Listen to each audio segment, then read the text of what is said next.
Has the transfer not happened yet? Fulfill your motherly duties. What? I'm not your mom though? Huh?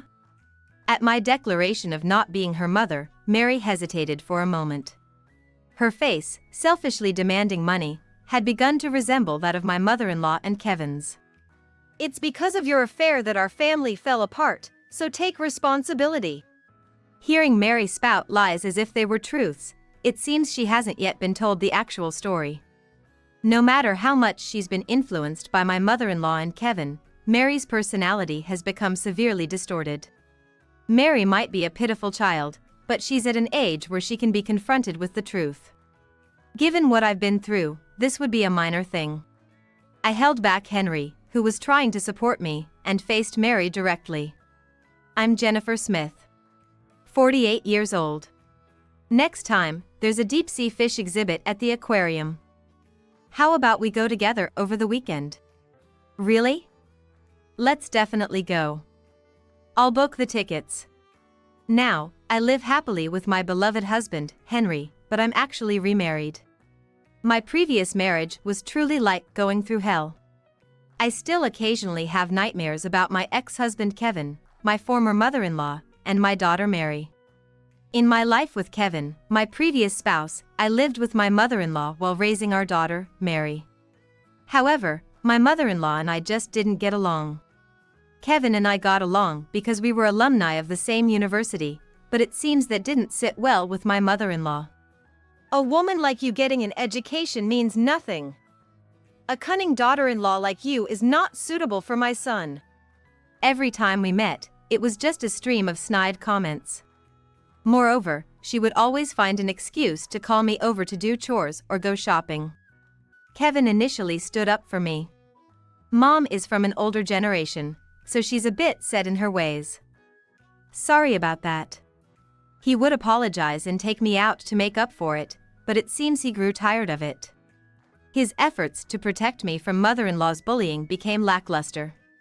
Hey, can't you do something about your mom? She asked me to come clean again, but I'm working too, so I don't have time. It can't be helped, right? That's just how she is. Besides, she doesn't mean any harm, so you should manage it wiser. His indifferent attitude became more apparent. I thought about separating from mother-in-law, but both Kevin and I were working. And finding childcare was tough. My mother-in-law was happy to take care of Mary, so ending the living arrangement wasn't realistic. However, in hindsight, letting Mary spend so much time with my mother-in-law turned out to be a mistake. By the time Mary was old enough to understand, my mother-in-law's values had been deeply instilled in her. Mary was affectionate towards me until she was about 2 years old. Probably because Kevin and mother-in-law didn't want to deal with the terrible 2-year-old kid, where she would cry and scream about anything. Watching a fussy Mary fall asleep would make the exhaustion from work and the mental strain from dealing with my mother-in-law disappear. I guess I did love kids after all.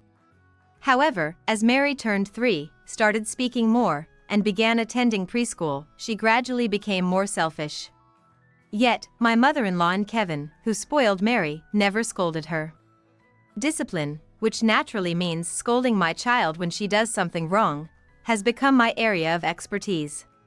For instance, when we went to the supermarket, Mary often ran around the store. Mary!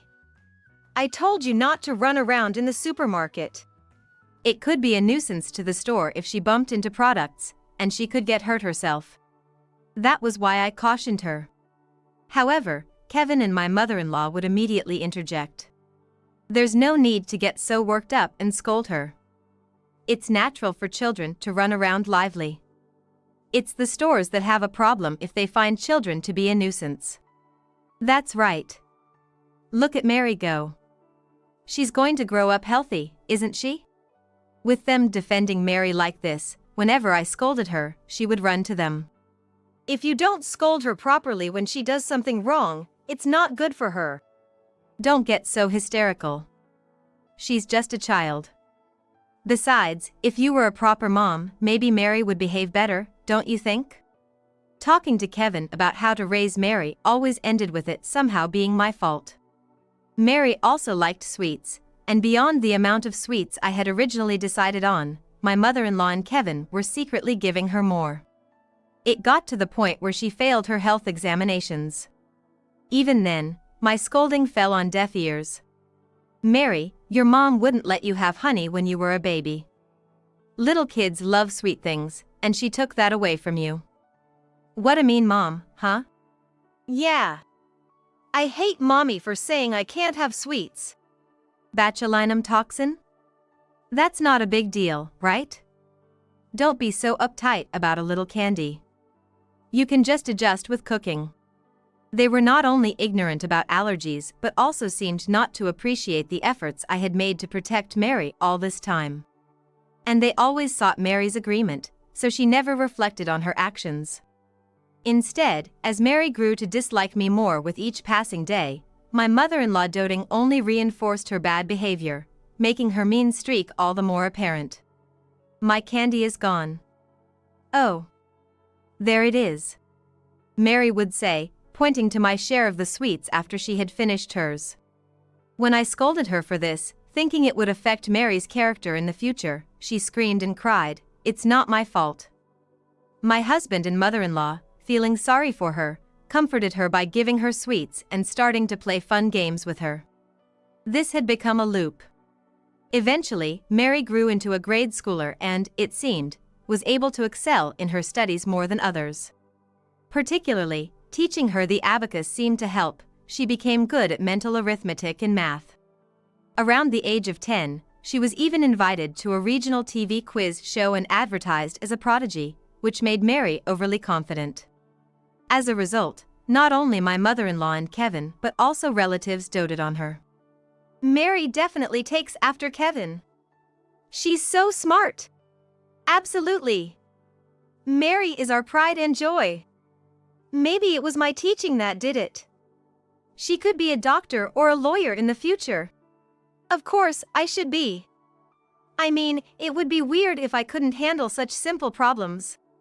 While I was pleased to see Mary's talents flourish to this extent, her arrogant attitude became increasingly apparent. "I know more words than you, so I'm amazing. Why can't you do this?" Mary compared herself to a 5-year-old relative and made the child's mother angry. I ended up apologizing them profusely. Trying to make Mary apologize was futile. She insisted she did nothing wrong, so she saw no need to apologize. "Mary, you can't look down on people. Even if you're good at your studies, it's meaningless if you don't understand how others feel. What's wrong with telling the truth? If you're upset, why don't you become a genius like me?" Mary would retort with such blatant defiance. That attitude started to be directed towards me as well, especially when I scolded Mary. The fact that my mother-in-law and Kevin always sided with her only worsened her behavior. "Hey, I need money for some cosmetics. I can't give a grade schooler that much money. You just bought a $100 game the other day. So? You couldn't even do simple calculations at my age. I'm telling Grandma," she would retort dismissively. If I refused to give her money, my mother-in-law would complain, and ultimately, she would end up giving Mary the allowance. This is why Mary's discipline was going nowhere. With private middle school entrance exams on the horizon, she became even more conceited, making persuasion extremely difficult. Consulting Kevin was futile, he was too overjoyed to listen. "If this continues, she'll become despised. She won't listen to me, so I want you to firmly tell her. You're just stupid, and that's why you don't get along. She truly is my child." Kevin was too caught up in Mary's potential future and fell deeper into gambling. "Have you been to the gambling again? We're not wealthy enough to be splurging like this." "I'm only spending within limits for fun, don't order me around. Plus, Mary will earn plenty in the future." Kevin was unreliable, and the ongoing disputes with Mary, along with my poor relationship with my mother-in-law, were mentally exhausting me. Mary's haughty demeanor towards her schoolmates led to troubles, prompting calls from her teacher. She prided herself on cornering others with her logic, leaving adults at a loss on how to deal with her. My memories of this period are patchy, likely due to the strain of my relationship with Mary. And then came the fateful day. On this day, Mary received her private middle school entrance exam results, passing with flying colors, and the house was filled with joy. However, as the mother-in-law planned to go out for a celebratory dinner, Mary uttered unbelievable words. "Don't come, old woman. You'll just ruin the fun." "What do you mean?" I asked, my mind going blank for a moment. Never did I imagine being referred to as old woman by my own daughter. "She doesn't want to eat with you." "Indeed, we don't need a nagging old woman around." "That's right. A cheeky woman like you isn't family." That's exactly what it means. An old woman who only says mean things have no rights. And dressing up for nothing, how lame. Laughing scornfully, the three of them left for the restaurant I had reserved. Left alone in my best clothes, I crumbled at the entranceway. I had reached my limit. Being disregarded to this extent, I had no confidence in continuing to live like this. While they were out dining, I went to the municipal office to pick up a divorce form. I decided to leave the divorce paper in the living room and return to my parents' house. Later, I received an email from Kevin. "Hey, what's this about? Divorce, seriously? You got mad over that? I just can't keep up with you all anymore. You take care of Mary. To think you could have been the mom of a prodigy and you're wasting it. Fine, I'll give you the divorce. I don't care at all whether Mary is a prodigy or not. What mattered most to me was escaping the house as quickly as possible." Hoping to speak to Mary one last time, I asked Kevin to put her on the phone. "Divorce? Fine with me. If it means I don't have to hear you nagging anymore, then rather, it feels like I should say thank you." I had hoped for some words of remorse, but expecting that was foolish of me. Nothing I had taught Mary had resonated with her. "So, you're not needed." By then, the call was abruptly ended, and my over 10-year marriage ended just like that. My mother was surprised when I suddenly returned home, but after I explained everything, she had tears. "I can't forgive anyone who bullies my precious daughter. Forget about having a granddaughter, just stay here." She welcomed me back. For the first time in a long while, I felt cared for and cried all night. I had remarried, trying to forget that terrible marriage and started a new life. Just as my life had stabilized almost 6 years later, a call came through on my smartphone. I was at work and couldn't answer, so it went to voicemail. Thinking it might be work-related since there was no name, I played the message. But the voice that came through was unmistakably hers. "Hey, it's Mary. Why didn't you pick up right away?" I nearly dropped the phone in shock. What could Mary possibly want after all this time? "I'll forgive you for not picking up the phone, so I'll make it quick. Give me some money. Deposit $20,000 into the account I'm about to tell you." The message ended with those words and an account number. I stood there, mouth agape. To call out of the blue demanding such a large sum of money was outrageous. Besides, I should have no ties or obligations to my daughter anymore. I feared getting involved again might disturb my peaceful life. I decided to act as if I hadn't heard the message. Ignoring it seemed the best response, but Mary's demands for remittances only increased as days passed. "The phone's been ringing, is something up?" "It's nothing, really." Henry, my current husband, looked curiously at the persistently ringing phone. A few days later, after a date at the aquarium with Henry, we decided to grab a meal at a nearby food court. As I was walking towards Henry with a sandwich meal, I was suddenly struck from the side. After hearing a dry sound, I felt a throbbing pain and realized I had been slapped as I saw the remnants of the sandwich scattered on the floor. "Jennifer, are you okay?" Henry, having witnessed the whole scene, rushed over to me in a panic. Looking to the side from where the blow had come, I saw the face of a grown-up Mary.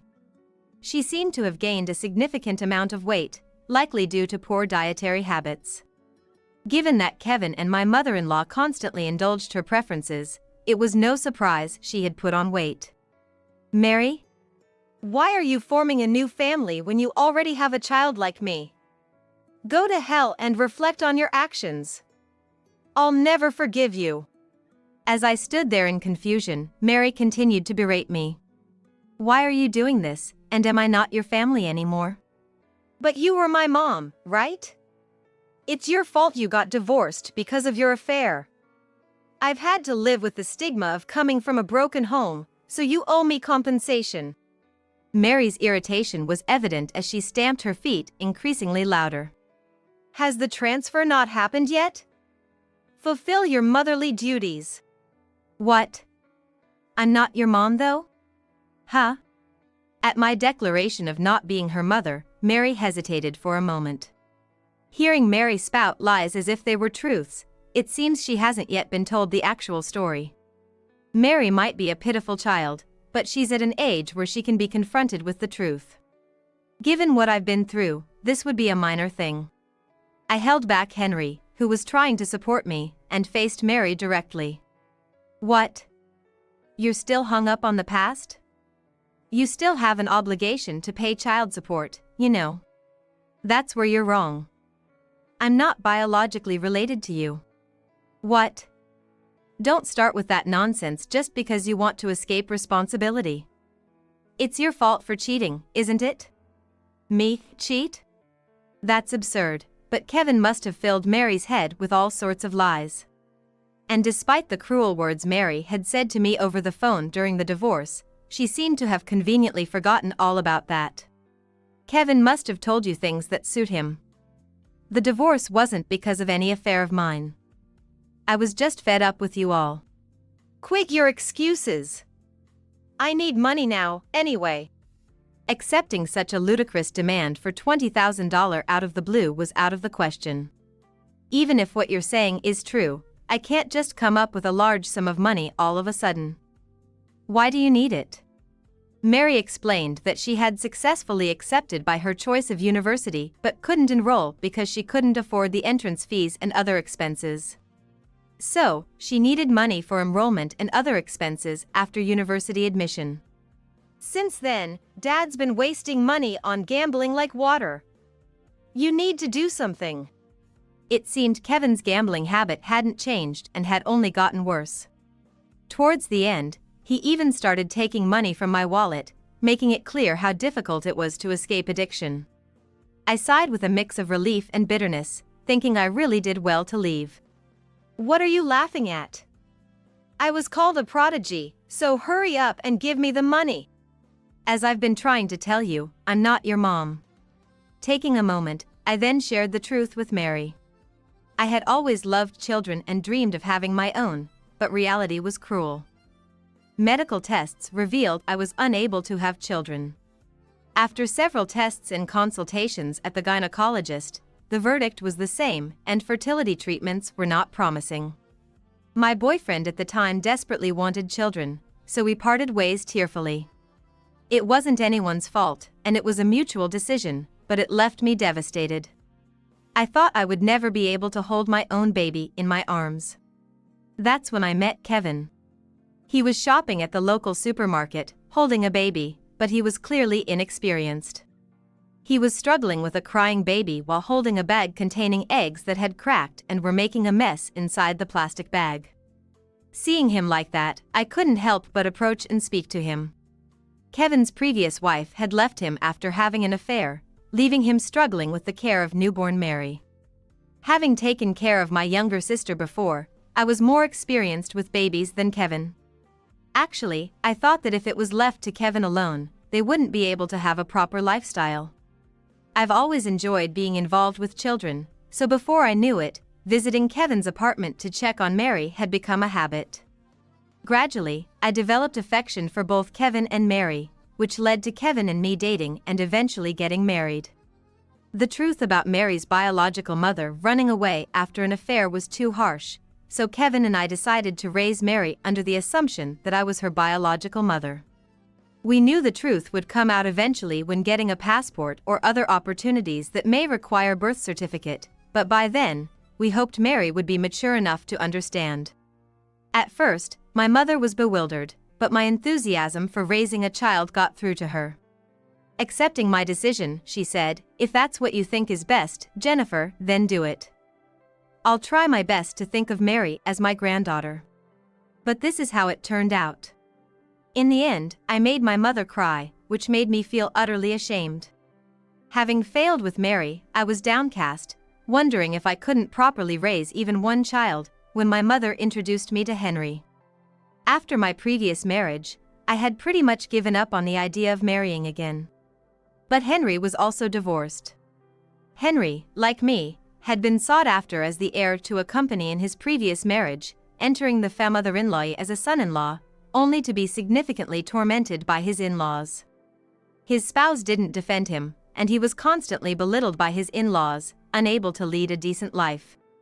Deciding he couldn't be treated less than human, he left his heir status behind and divorced. Henry and I met by chance when we both had returned to our hometown. Initially, I wasn't interested, but perhaps because we both carried mother-in-law scars, I found Henry's company comfortable.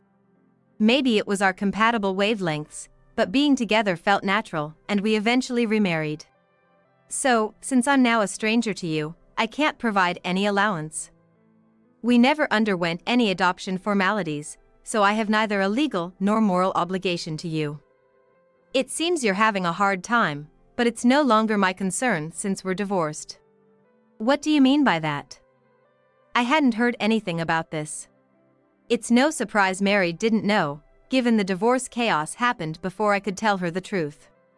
Kevin probably painted me as the villain all along and couldn't bring himself to reveal the truth now. If you're struggling financially, why not ask those relatives who used to praise you as a prodigy? If you need an allowance, ask your grandma or someone. That's not reliable at all. Neither grandma nor dad can be counted on. From what Mary shared, after she entered a private middle and high school integrated school, she found herself surrounded by peers who were far more academically inclined. In her local area, Mary's grades were celebrated, but in middle and high school, she found herself towards the lower end of her class. Unable to boast to anyone, she ended up being reprimanded for her arrogant attitude instead. Her grades began to decline, and so did her father and grandmother's expectations. No longer the center of attention, Mary's frustrations grew, leading to a more twisted personality. I won't forgive anyone who ridicules me. I'll get into a good university and show them all. University is a place for learning, not for proving points to others. Do it for yourself. Plus, there are scholarship programs available. I wasn't wealthy when I went to college myself. I balanced work and study to make ends meet. Still, Mary grumbled on. Sensing something was off, I asked her directly. "Hey, did you really get into university? Which one? If you show me the acceptance letter, I might consider it." Mary stammered out a few words, but then came clean, as if she thought she would get paid if she told the truth. She had been caught cheating during the university interview, leading to immediate disqualification. Mary was labeled a cheater. Because she had looked down on others, she ended up with no allies at all. She didn't send application to any other university, so there were no universities she could enter. Moreover, she hadn't engaged in job hunting, so she was also unable to start working with just a high school diploma. It's absurd that cheating would mess up my life. Everyone's just jealous of a genius like me. Interviews are supposed to be fair to everyone. Yet, it's only natural to face consequences for cheating in such crucial moments that could determine the course of one's life. Despite this, Mary had the audacity to remain unrepentant. I thought you might have your reasons, so I listened quietly, but to have done something so outrageous. How could I possibly give you money for that reason? If you're out of money, then you need to work. I can't work with just a high school diploma. My pride won't allow it. It'll kill me not to get into a good university. Such misplaced pride is better off gone. Seeing Mary throw a tantrum before me made me feel pity rather than anger. But I never wanted to revisit that hell again. Do you think you did nothing wrong? Remember how horribly you treated me? After being hated for 10 years, it's too late to seek a mother. I wanted to know if Mary felt any remorse knowing the truth. Had she shown a hint of apology, I might have considered caring for her a bit. I don't remember such old stuff. I was smarter and just a child, so it's excusable. Don't lecture me when you abandoned your role as a mother over my cute rebellious phase. Instead of apologizing, Mary shifted the blame to me. So quick to blame others. You're just like your dad and grandma. Shut up. You abandoned your protective duty. Just give me the money without fussing. I watched Mary, who was spewing such abusive language, with an icy stare. I couldn't help but notice her resemblance to Kevin. Spoiled and coddled like a princess by her grandmother and her father, Mary grew up to be hopelessly selfish and undisciplined. Her arrogance was now beyond correction. There was nothing I could do anymore. Don't you pity me, lied to by my own father? My talents could have benefited this country. Your talents need not bloom.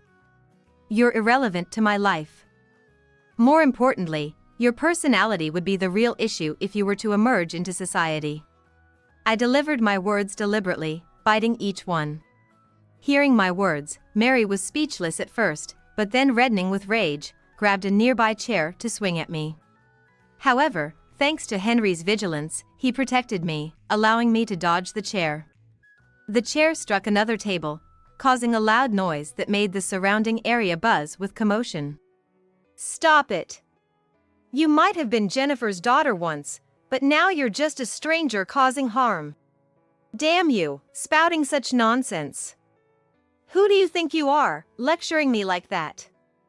If you've been through what I've been through, you should painfully understand this anxiety.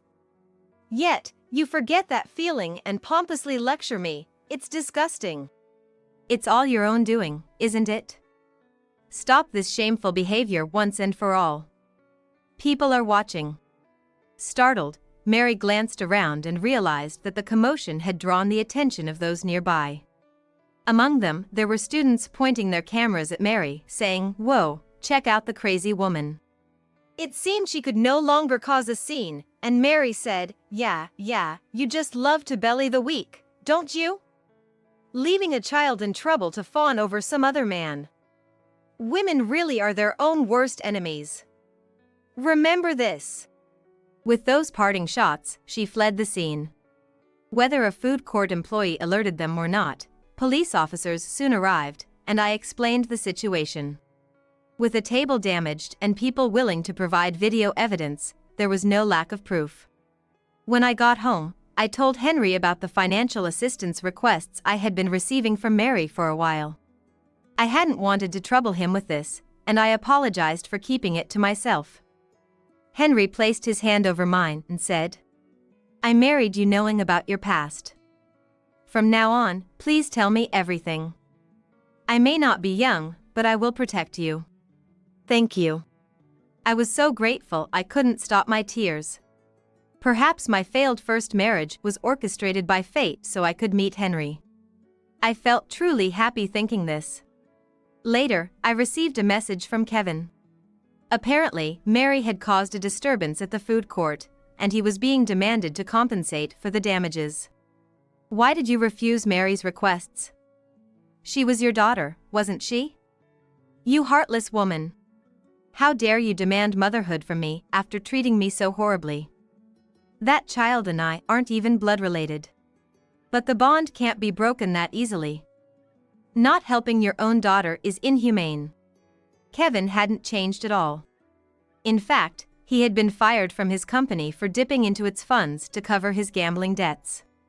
Hounded by debt collectors and working tirelessly, he couldn't escape poverty. It's all your fault for abandoning us. Take responsibility for our lives. Even Mom is angry at you. There's no way I can do that. It seems like you even lied to set me up. We divorced because of my affair, right? No, that was just because I was sad you were gone. He probably used me as a scapegoat for Mary's frustrations by speaking ill of me. Hearing enough of his complaints, I sighed in frustration until Henry took the phone from me. "Listening to you, it's revolting how self-centered your arguments are. Jennifer was forced to raise a child that wasn't even hers, and you didn't even try to protect her from mistreatment by your family. She's saying she doesn't want to deal with a man who wouldn't stand up for her. You've stolen Jennifer from me, right? So she was cheating after all. I should demand alimony from you both. This conversation is going nowhere. Your situation is entirely your own doing. Persist with this, and we'll consult a lawyer or the police. With a firm tone, Henry ended the call. After that, Kevin and his family's calls and messages came non-stop, but they ceased immediately after a lawyer got involved. Please, I'm begging you, loan sharks are making my life miserable. If you have any compassion, lend me some money. I don't need a poor family like this. Telling me to work, unbelievable. Hey, Mom, can I come live with you? Your neglect has made our lives miserable. I can't just go out and work now, send money. The content of the messages portrayed a dire situation for Mary and Kevin. Later, my mother told me that Mary had also shown up at my parents' house. Trying to elicit sympathy, Mary acted pitifully sweet. Hey, Grandma, I'm really suffering. I have no money, no food. Can I live here for a bit? My mother was furious at her audacity. After barely showing your face and now calling me Grandma, I find it disgusting. You've tormented my daughter to the bone, and now you dare come here. My mother vehemently turned Mary away. Mary ended up working, but her lack of social norms meant she was often reprimanded and quit repeatedly. The pride she had from being pampered and adored could not withstand the reality of work. Moreover, the internet's viciousness spread videos of her rampage, making finding employment even harder. Mary's life is set to be a difficult one. It might seem cold, but as an outsider, there's nothing I can do, nor do I want to help anymore. My life with Henry is what matters most to me. Jennifer, let's go on a picnic next time. I'll reserve a nice spot for us. Really? I'm looking forward to it. I'll make a special lunch. Henry offers me coffee, inviting me to another weekend date. While not lavish, these small joys are what we cherish, living our lives in tranquility. This is my greatest happiness, I thought, as I sipped my coffee and sighed contentedly.